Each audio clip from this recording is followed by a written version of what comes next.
आज हम बात कर रहे हैं अमेरिका और ईरान के बीच फिर से जो ये तनाव बढ़ा है। हमारे पास 24 जून तक के कुछ हालिया रिपोर्ट्स और एनालिसिस हैं और कोशिश यही रहेगी कि इस पूरी उलझी हुई स्थिति के जो सबसे अहम पहलू हैं उनको समझा जाए। चलिए शुरू करते हैं सबसे ताज़ा घटना से।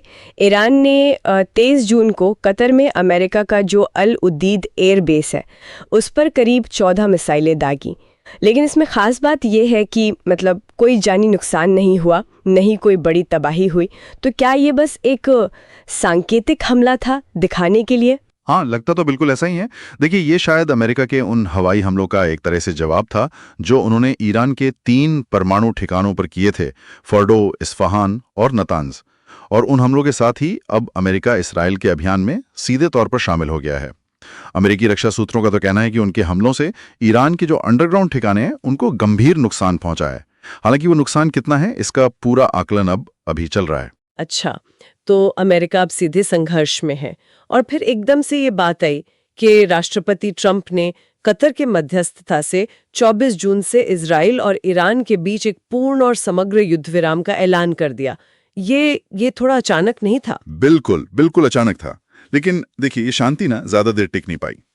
घोषणा हुई और उसके फौरन बाद ही दोनों तरफ से एक दूसरे पर उल्लंघन के वायदा तोड़ने के इल्जाम लगने शुरू हो गए।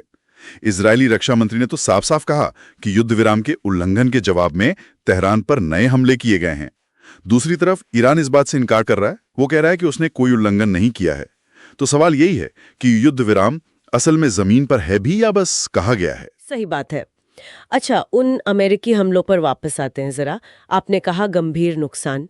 क्या सूत्रों में कुछ और अंदाजा है कि निशाना क्या था?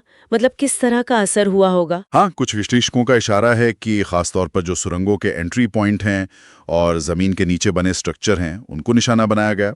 मकसद शायद यही था कि ईरान की जो छुपाने की और फिर पलटकर हमला करने की क्षमता है उसको कमजोर किया जाए। लेकिन ये भी समझना जरूरी है कि अंडरग्राउंड ठिकानों को पूरी तरह तबाह करना बहुत मुश्किल होता है। समझ गए। तो एक तरफ ये मिसाइलें, हमले, दूसरी तरफ ये युद्ध विराम जो शायद पहले दिन ही सवालों के घेरे में आ गया। और इसी बीच क्या कूटनीति डिप्लोमेसी के लेवल पे भी कुछ चल रहा है? हाँ, कोशिशें तो हो रही हैं। देखिए, यूरोपियन राजनयिक जिनेवा में ईरान के साथ परमाणु समझौते पर बातचीत फिर से शुरू करने की कोशिश कर रहे हैं। लेकिन ईरान का स्टैंड बिल्कुल साफ है। उनका कहना है कि भाई, जब तक कि इजरायली हमले जारी हैं, बातचीत आगे कैसे बढ़ेगी? हाँ, बात तो सही है। और इसी पूरे माहौल में एक और चिंता है जो उभर रही है।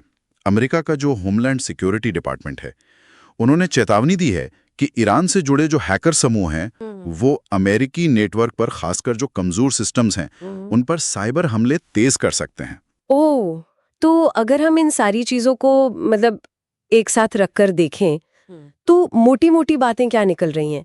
एक तो अमेरिका का सीधा संघर्ष में आना, दूसरा ईरान का वो सधा हुआ सांकेतिक सा जवाब, फिर एक युद्ध विराम की घोषणा जो फौरन ही विवादों में आ गई, और ये साइबर हमलों का बढ़ता खतरा और डिप्लोमेटिक बातचीत का पूरी तरह रुका होना।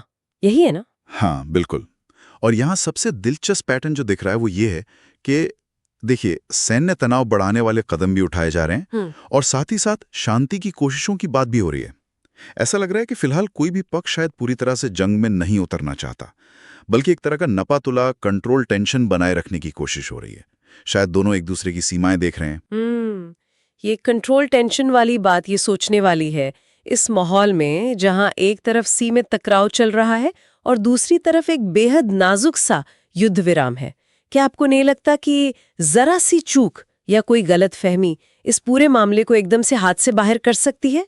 ये सवाल शायद आने वाले दिनों में और भी अहम हो जाएगा। सोचने वाली बात है।